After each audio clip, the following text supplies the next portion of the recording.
Hello bull trackers दोस्तों, हम जानते हैं कि पिछले काफ़ी टाइम से एफआईआईज की लूट चल रही है। वो माल बेचकर ले जा रहे हैं, उसे रिटेल वाला खरीद रहा है। लेकिन इसके साथ ही एक और तरीके की लूट चल रही है और उसका विक्टिम भी रिटेल वाला है, और वो है आईपीओ की लूट। तो कैसे, आइए मैं आपको बताता हूँ।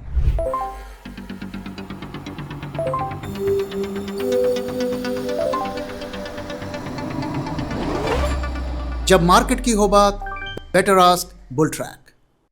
तो अगर आप इस वक्त हमारे मार्केट्स में आईपीओ के डिटेल्स को देखेंगे तो आपका दिमाग घूम जाएगा। पिछले एक साल में यानी कि 2024 से 25 में 3 लाख करोड़ के आईपीओज आ गए हैं। 160 आईपीओज करीब करीब आए हैं। और मीडिया में जो नैरेटिव बनाया जा रहा है वो ये कि आईपीओ गोल्ड रश, कि भैया ये तो सब कोई माल कमा रहे हैं, आप भी कमा लो। और इसकी सच्चाई क्या है वो मैं आगे आपको दिखाऊंगा। One of the biggest IPO waves in India's history our 2007। इस वक्त इंडिया टॉप के आईपीओ मार्केट्स में आ गया है, टॉप 5 के आईपीओ मार्केट्स में आ गया है। लेकिन इसकी रियलिटी क्या है, आइए इसको देखते हैं। वेल्थ ट्रांसफर हो रहा है from retail investor to promoter. Retail की जेब से पैसा निकलकर जो आईपीओ कंपनीज है उनके प्रमोटर के पास जा रहा है, पीई फंड्स के पास जा रहा है, अर्ली बैकर्स। जब भी कोई कंपनी फॉर्म होती है तो उसके जो अर्ली इन्वेस्टर्स होते हैं, वीसीज होते हैं, पीई कंपनीज होती हैं, उनके जेब में पैसा रिटेल के जेब से निकल के जा रहा है। और इसके बारे में आगे भी डिटेल में आपके साथ शेयर करूंगा। Insiders used IPO as cash out opportunities, money pool of mutual fund, DII and retail absorbing large IPOs. आप देखे होंगे पिछले काफ़ी टाइम से आलतू फालतू और काफ़ी महंगे आईपीओज आ रहे हैं, लेकिन एक भी आईपीओ फेल नहीं हुआ। हर आईपीओ ओवर सब्सक्राइब हुआ। और इतने हाई वैल्यूएशंस पर जो आईपीओ ला रहे हैं उनको कॉन्फिडेंस कहाँ से आता है? उनको कॉन्फिडेंस इसलिए आता है कि अरे ठीक है, ये तो म्यूचुअल फंड वाले खरीद लेंगे, डीआईआई वाले खरीद लेंगे, और रिटेल को थोड़ा इधर उधर से कुछ पेड न्यूज़ व्यूज़ दिखा देंगे तो वो खरीद लेंगे, निकल जाएंगे। उनको इतना कॉन्फिडेंस है कि रिडिकुलसली हाई आईपीओस पर, प्राइजेस पर वो आईपीओ ला रहे हैं और वो सक्सेसफुल हो जा रहे हैं। अब देखिए 97,900 crore rupees invested in IPO since 2004। तो 2024 की शुरुआत से अभी तक इतना पैसा, करीब करीब 1 लाख करोड़ रुपया रिटेल का लगा हुआ है। मैं इंस्टीट्यूशन की बात नहीं कर रहा हूँ। इतना पैसा आपके जेब से निकलकर आईपीओ मार्केट में गया है, और ये फिगर एफआईआई के फिगर से भी काफ़ी ज़्यादा है। तो ये पैसा आपने आईपीओज में लगाया, लेकिन उसका रिजल्ट क्या मिला? क्या आपकी वेल्थ बन गई? क्या आपने करोड़ों रुपए कमा लिए, लाखों रुपए कमा लिए? आइए उसकी रियलिटी भी देखते हैं। तो 30% आईपीओज जो अभी करंट उनके जो आईपीओ प्राइस से उससे नीचे ट्रेड हो रहे हैं, सिर्फ 6% ने डबल किया। और जो डबल किया, क्या आपको वो शेयर मिले? और 64% जो है मॉडेस्ट रिटर्न दे रहे हैं एफडी की। तो आप इतना रिस्क ले रहे हैं, उससे अच्छा तो आप पैसे निकालकर एफडी में रख लेते। अब यहाँ पे देखिए कि 30%, जैसा कि मैंने कहा, 30% IPOs are trading below the issue price, और इसमें 60,000 करोड़ रुपए रिटेल के फंसे हुए हैं जो उन्होंने लगा दिए हैं और वो अपने लिस्टिंग प्राइस से नीचे आ गए हैं। 60,000 करोड़ रुपए, ध्यान रखिए, इतना पैसा आपका डूबा है और मार्केट ने आपको बेवकूफ बनाया है। Not a wealth cycle but a cash out opportunity of Insiders. जब आप एक इंस्टीट्यूशन को बिल्ड करते हैं और उसमें आप शेयर खरीदते हैं किसी ग्रोइंग कंपनी में, तो आप एक, जब कंपनी वेल्दी बनती है तो आप भी बनते हैं। लेकिन आप यहाँ पर क्या कर रहे हैं? आप प्रमोटर को पैसे दे रहे हैं कि प्रमोटर, जो पैसा आपने दिया वो कंपनी के ग्रोथ में नहीं जा रहा है, ज़्यादातर केसों में वो प्रमोटर की जेब में जा रहा है, उसके बैंक अकाउंट में जा रहा है। तो ये लूट कैसे ऑर्गेनाइज की जाती है, आइए इसको समझते हैं। तो सबसे पहले एक मीडिया हाइप क्रिएट किया जाता है और आपको हेडलाइन देखने को मिलेंगी, बम्पर लिस्टिंग, ओवर सब्सक्रिप्शन। अब आप जब बम्पर लिस्टिंग देखते हैं तो आपको लगता है अरे मेरे से मिस हो गया, अगली बार मैं मिस नहीं करूंगा, अगली बार मैं जाऊंगा। दोस्तों इस तरीके की जो खबरें बाज़ारों में आती हैं और न्यूज़पेपर में हम देखते हैं, कई दफ़े वो मोटिवेटेड होती हैं और जानबूझकर उसको छपवाया जाता है। तो ब्लाइंडली किसी भी न्यूज़ को बिलीव ना करें। रियलिटी क्या है?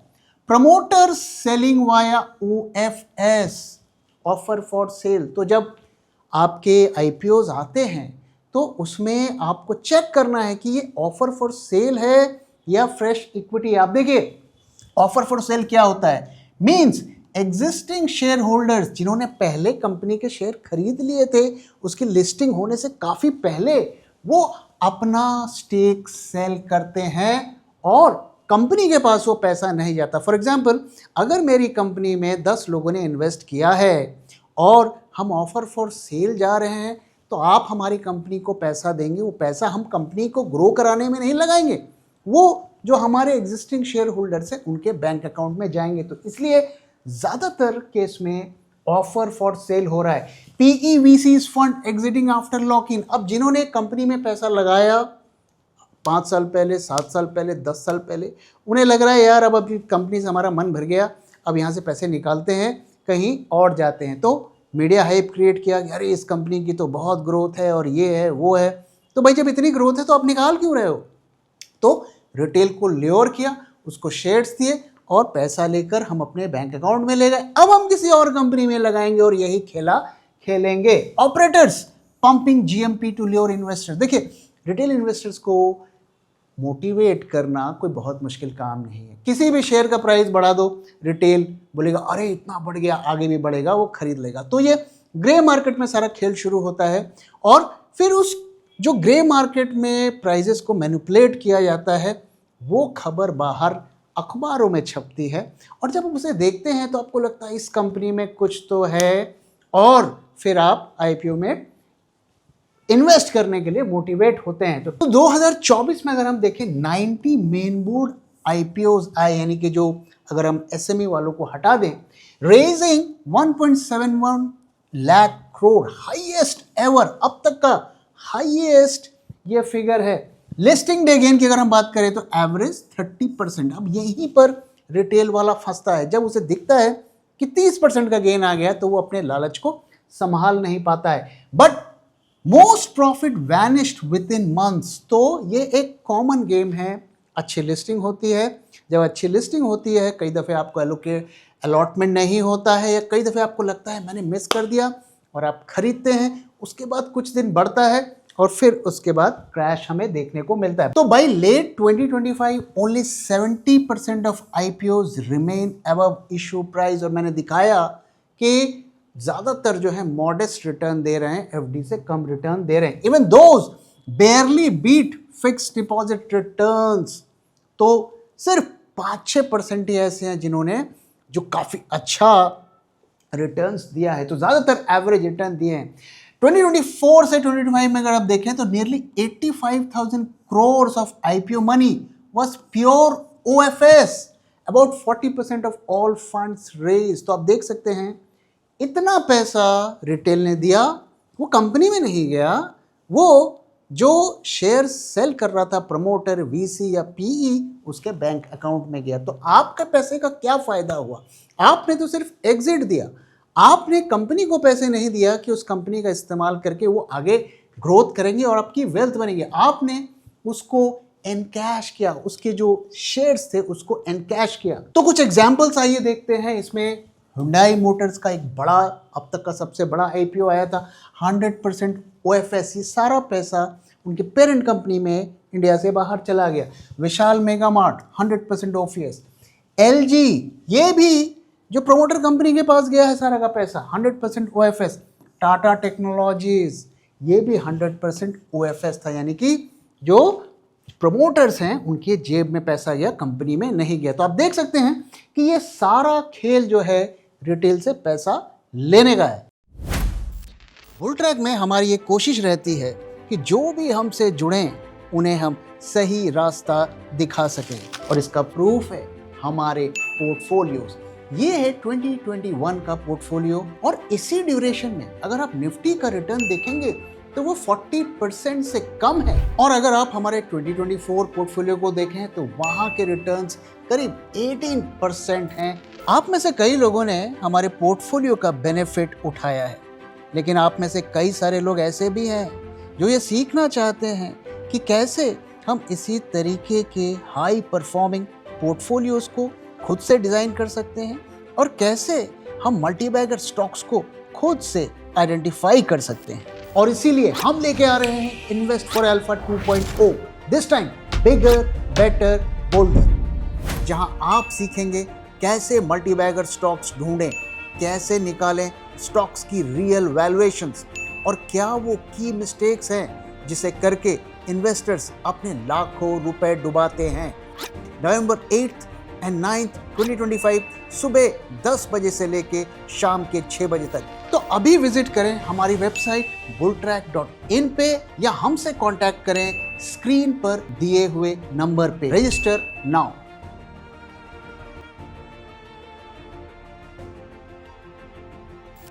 अब आइए कुछ चर्चित आईपीओस की बात कर लेते हैं। तो यहाँ पर आप देख सकते हैं इनके बारे में जितना कम बोला जाए उतना अच्छा है। तो इनका अगर आप देखिए लॉस इनके डबल हो गए 2022 से 24, लॉस इनका डबल हो गया, प्रॉफिट इन्होंने नहीं कमाया और 6 बिलियन से ज़्यादा का इन्होंने आईपीओ में वैल्यूएशंस दिखाया और इनके जो पेयर्स थे जो टू व्हीलर्स बनाते थे उनसे 5 से 7 गुना ज़्यादा वैल्यूएशंस पर लिस्ट किया। लिस्टिंग प्राइस 76 रुपीज़ थी, अब ये 32% डाउन है। मार्केट शेयर भी इनका गिर रहा है। अब आप मुझे बताइए क्या रिटेल वाला यहाँ पे लूटा या नहीं लूटा? और ये काफ़ी चर्चित आईपीओ था। दोस्तों ऐसी कंपनी से हमें हमेशा सावधान रहना। अभी एक नया मार्केट में आ रहा है वो अटरिया वाला, जिसका ट्रस्ट मी ब्रो एल्गोरिथम है। अब अगला उसी का भी ऐसा आ सकता है, तो ऐसी कंपनियों से हमें हमेशा सावधान रहना है। दूसरा हम केस लेते हैं स्विगी का, और स्विगी में अगर आप देखिए तो इनके लॉसेस भी बढ़ रहे हैं 4000 करोड़ का। 60% जो है ओएफएस किया था, यानी कि जो प्रमोटर्स का एग्जिट था, और ये लॉसेस आप देखिए 10 साल से ये लॉसेस इन्होंने मेंटेन किया हुआ है और लिस्टिंग प्राइस 420 और अभी भी उसी के आसपास स्टॉक घूम रहा है। तो क्या मिला रिटेल इन्वेस्टर को? और इसी दौरान जोमैटो जो है उसके स्टॉक प्राइसेस में अच्छा खासा राइज हमें देखने को मिला है। तो की लेसन्स क्या है? IPO sold dreams of scale, not cash flows. दोस्तों कंपनी अच्छी वही होती है जो प्रॉफिट कमाती है और प्रॉफिट को री इन्वेस्ट करती है और उस री इन्वेस्टमेंट से ग्रोथ अचीव करती है। अगर आप कहानी या स्पेकुलेशन के बेसिस पर इन्वेस्ट करेंगे तो आपका पैसा डूबेगा ही, इसमें कोई शक नहीं है। हाँ, कभी कभार किस्मत अच्छी होगी, टाइमली एग्जिट हो जाएगा तो आप बच जाएंगे। तो investors bought hope, promoters sold shares. तो आपको ख्वाब दिखाए जा रहे हैं और आप पैसा दे रहे हैं, वो पैसा प्रोमोटर के बैंक अकाउंट में जा रहा है। तो इन सभी आईपीओस की, बड़े आईपीओस की खासियत क्या है कि पहला तो ये ओवर प्राइसिंग देते हैं, कभी भी ये आपको चीप नहीं देंगे। आज से 10-12 साल पहले अक्सर ऐसा होता था कि प्रोमोटर्स कुछ वैल्यू छोड़ देते थे कि ठीक है 4 पैसा रिटेल को भी कमाने दो, लेकिन अब वो ग्रीड इतना ज़्यादा हो गया है कि हम रिटेल को क्यों दें, हम 10 का माल उसे 50 में देंगे। और कोई भी आईपीओ आप उठा के देख लीजिए, ज़्यादातर आईपीओ आपके काफ़ी महंगे होंगे, इक्का दुक्का ही ऐसे होते हैं। उसमें से एक हमने एलजी आपके साथ शेयर किया था कि वो थोड़ा सा जो है कुछ वैल्यू इन्वेस्टर्स के लिए उसने छोड़ दिया था।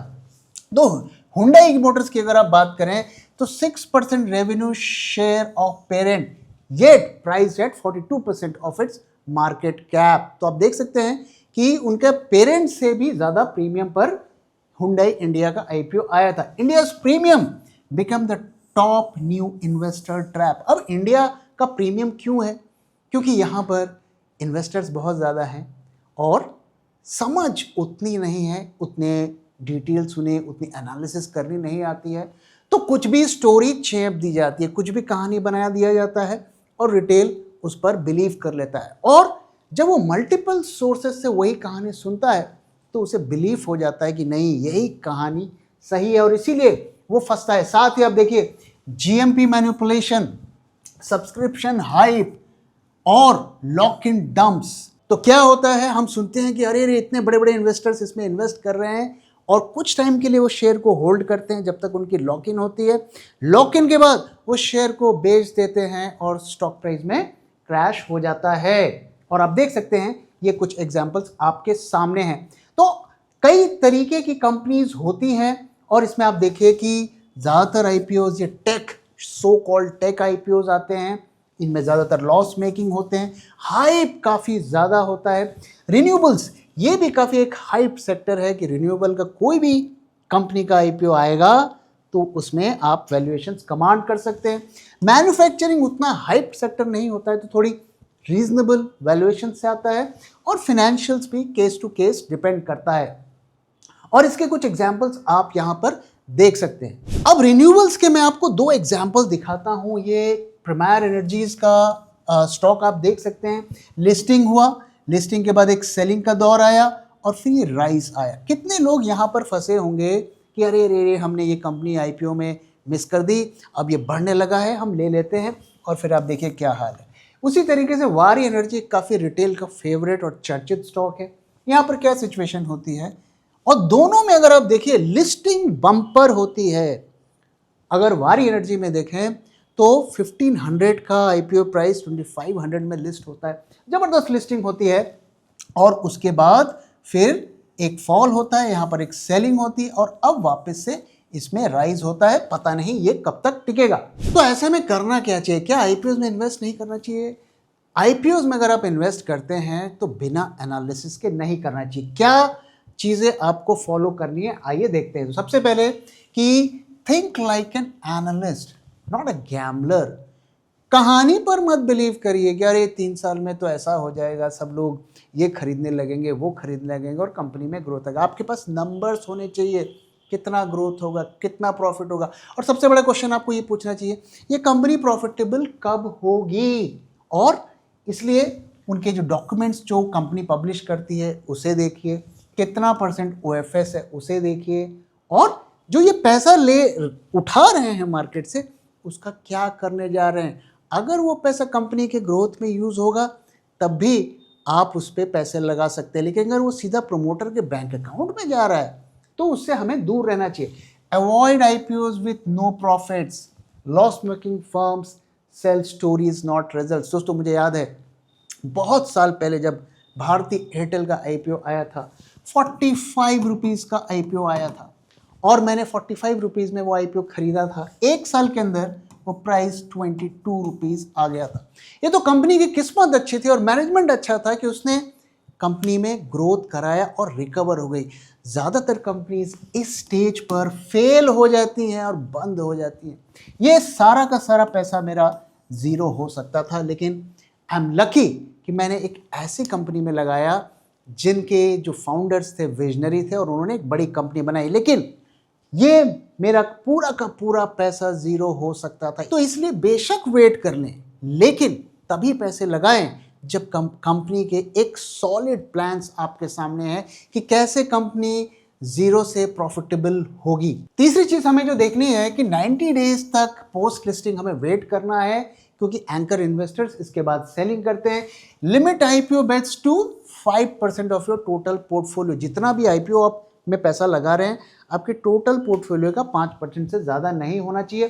Follow institutional behaviour, not social media excitement. Tweet देख के, यूट्यूब वीडियो देख के आपको पैसे नहीं लगाने हैं, और इंस्टीट्यूशन क्या कर रहा है और उसके ऑफर डॉक्यूमेंट में क्या प्लान दिया है उसके बेसिस पर आप लगाइए।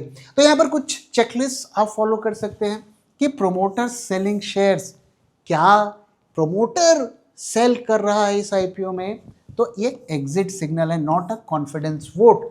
Loss making unicorns, cool the hype, focus on cash flow. पूछिए भैया प्रॉफिट कब दिखाओगे, कहानी और हाइप पर नहीं जाना है। High GMP before listing, likely operator play. GMP जो ग्रे मार्केट में ऑलरेडी जो है काफ़ी कम वॉल्यूम होता है, तो वहाँ पर प्राइजेस को इन्फ्लुएंस करना काफ़ी ईजी होता है। Anchor exits after 3 month, price pressures likely. तो ये भी हमें देखना है कि जो एंकर इन्वेस्टर्स हैं क्या वो 90 डेज के बाद एग्जिट कर रहे हैं।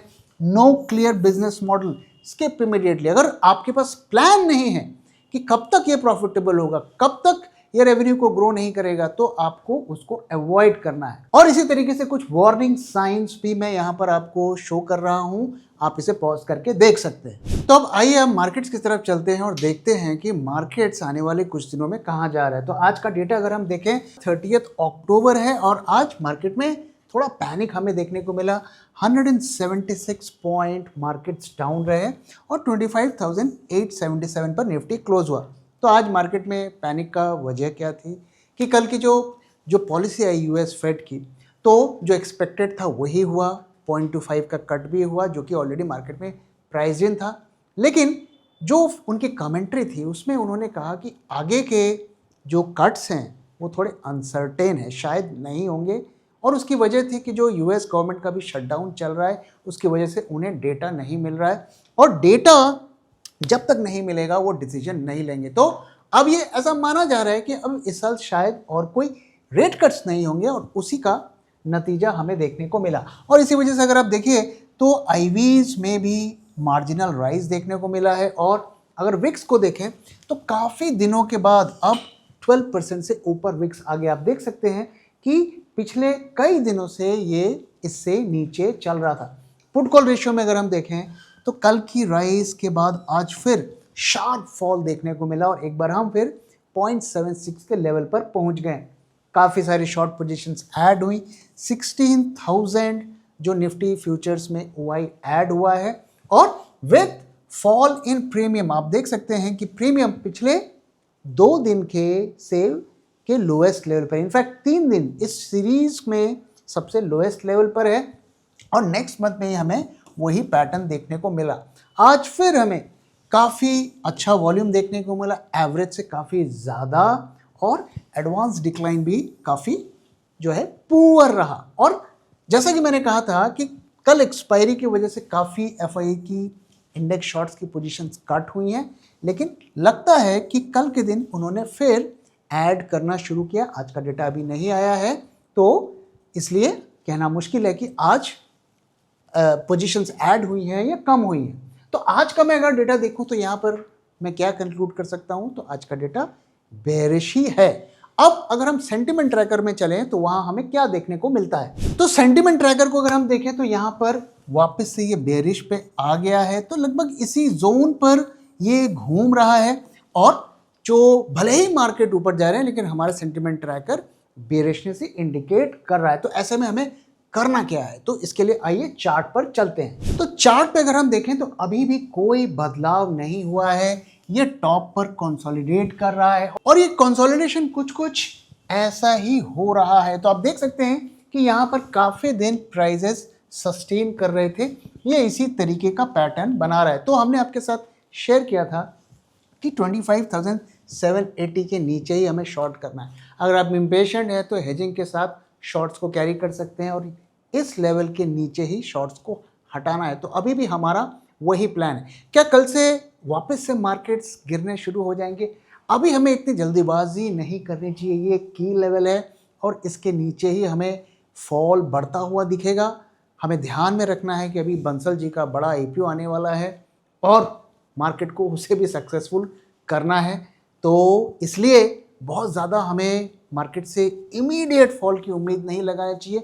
अभी भी हमें थोड़ा कॉशियस रहना है क्योंकि यहाँ पर मार्केट थोड़ा और टाइम स्पेंड कर सकता है और जब तक ये ब्रीच नहीं होता है और हमारा सेंटिमेंट ट्रैकर बेरिश टेरिटरी में नहीं आता है तब तक हमें शॉर्ट पोजीशंस, नेकेड शॉर्ट्स को एग्जीक्यूट नहीं करना है।